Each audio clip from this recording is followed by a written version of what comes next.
Je vous retrouve aujourd'hui dans une nouvelle vidéo et je vais vous parler d'un endroit mythique qui est connu par tout le monde, c'est le cimetière du Père-Lachaise. Alors c'est un endroit qui est vraiment incroyable je trouve, j'ai eu la chance de pouvoir y aller une fois, mais je trouve que c'est un lieu qui dégage une atmosphère vraiment mystique et vraiment complètement à part puisque c'est un gros cimetière qui est dans une ville, dans Paris, et c'est vraiment coupé du monde, c'est vraiment quelque chose à part. Pour la petite histoire, après la Révolution française, tous les cimetières parisiens étaient surpeuplés, donc il y avait vraiment plus de place et ils ont dû trouver une solution pour pouvoir enterrer les gens et peut-être même bouger certains corps pour faire un petit peu plus de place dans certains cimetières qui étaient déjà. Le préfet Frochot, il trouva à l'est de Paris et à l'époque c'était en dehors de la ville donc c'était parfait puisqu'il n'y aurait pas d'odeur et ça incommoderait personne, le clos Montlouis. Donc le cimetière fut construit sur ce clos Montlouis et le cimetière de l'Est ouvrit le 21 mai 1804. Avec plus de 3,5 millions de visiteurs chaque année, c'est le cimetière le plus visité au monde. Il fait 43 hectares et compte plus de 70 000 concessions, dont certaines de personnes très connues. Maintenant que je vous ai un petit peu raconté l'histoire brute du lieu, on va passer à la partie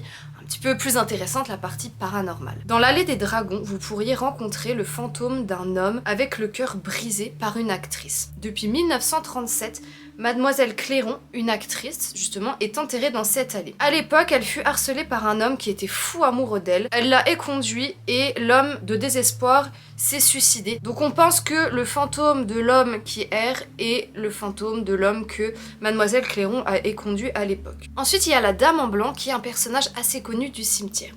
Il y a un monument funéraire qui est gigantesque et magnifique, qui abrite la baronne Stroganoff, qui était l'épouse du comte de Midoff.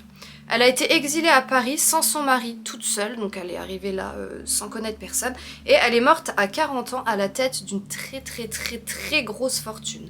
Dans son testament, elle a écrit qu'elle lèguerait cette très grosse fortune à l'homme qui resterait dans sa tombe, donc près de son corps, dans le monument funéraire qui n'est pas juste une tombe, qui est vraiment un énorme monument. Donc la personne qui resterait dans sa tombe près de son corps et qui veillerait sur elle pendant 365 jours et 366 nuits serait l'héritier de cette grosse fortune. 3 personnes ont tenté cette aventure depuis que la baronne a été enterrée, mais tous ont échoué et sont tous devenus fous. Alors il y a quand même des règles dans cette histoire, c'est-à-dire que les personnes ont le droit de sortir que 1 heure par jour, 1 heure quand ils veulent dans la journée.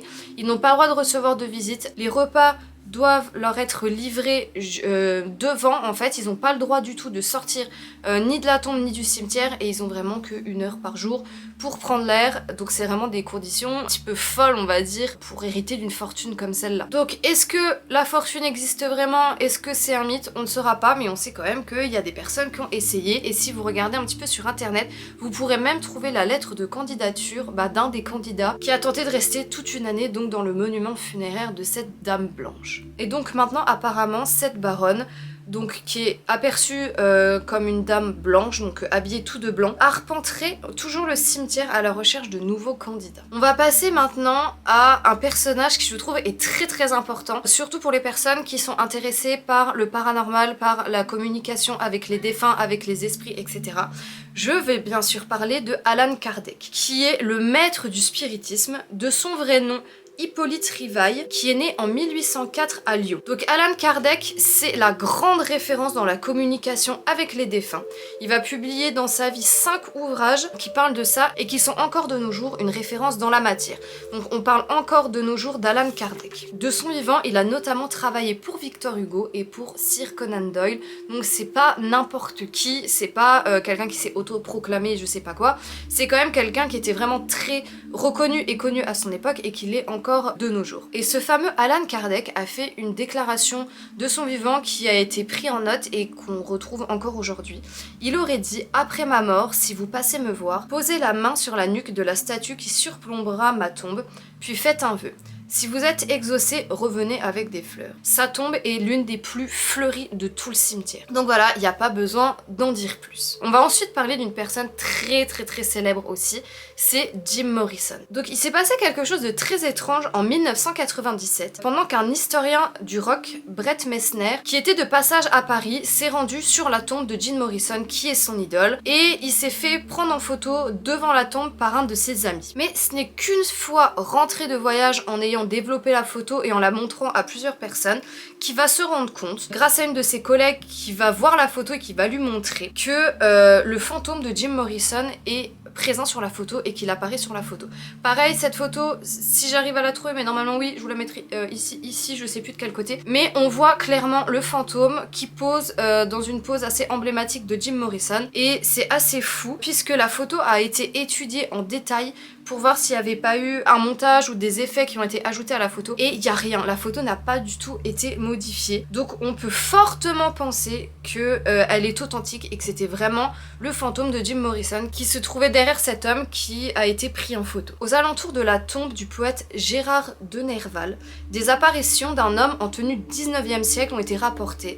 Il y a beaucoup de gens qui l'ont vu, donc est-ce que c'est lui, est-ce que c'est pas lui, on ne sait pas, mais en tout cas il y a énormément de gens qui disent l'avoir vu. Le cimetière a aussi une histoire un petit peu plus trash, un petit peu plus sombre, puisque apparemment beaucoup de rituels de magie noire et de rituels sataniques seraient pratiqués la nuit dans le cimetière, et il y aurait quand même énormément de personnes qui se rendraient dans le cimetière de nuit alors que normalement le cimetière est fermé, soit pour visiter, soit pour faire des rituels, mais il y a une vie nocturne assez intense dans le cimetière. En 2000, il y a même un fœtus humain qui a été retrouvé sur une tombe. Donc est-ce que quelqu'un l'a posé là pour faire une mauvaise blague? Est-ce qu'il y a eu un rituel de magie noire? Est-ce qu'il y a eu un sacrifice, quelque chose? On ne saura jamais, mais en tout cas c'était un réel fœtus humain qui a été retrouvé. Il y a énormément d'autres personnes très connues qui sont enterrées au Père-Lachaise, dont je pense à une personne en particulier parce que c'est quelqu'un que j'apprécie énormément, c'est Chopin. Donc en fait Chopin est franco-polonais et il a été enterré, son corps est à Paris et son cœur a été enterré en Pologne parce qu'il a toujours dit que son cœur resterait pour sa Pologne natale, et c'est mon compositeur préféré, donc c'est quelqu'un que j'admire énormément, et j'ai eu la chance du coup quand j'y suis allée de me rendre sur sa tombe. C'est pas la seule personne connue, il y en a énormément, mais là tous ceux que je viens de lister un petit peu, c'est ceux qui sont les plus connus on va dire au niveau des phénomènes paranormaux. Il y en a sûrement énormément d'autres des phénomènes paranormaux, mais je voulais vraiment vous parler dans la vidéo de phénomènes qui ont été soit très marquants dans l'histoire, soit qui sont assez connus, ou alors qui ont été vécus par beaucoup de personnes, comme l'histoire de la statue d'Alan Kardec. Il y a pas mal d'autres petites histoires un petit peu folkloriques par rapport à certaines tombes, dont une tombe avec une statue d'un homme qui est allongé sur la tombe, et il est dit que si une femme veut tomber enceinte et n'y arrive pas, ou aimerait être plus fertile, elle doit se rendre sur la tombe et frotter avec sa main droite ou gauche, je sais plus, les parties génitales de la statue. Donc on voit très bien que la statue à cet endroit là elle est toute dorée et le reste est tout sale et tout abîmé par les éléments, parce que les gens continuent à venir frotter, etc.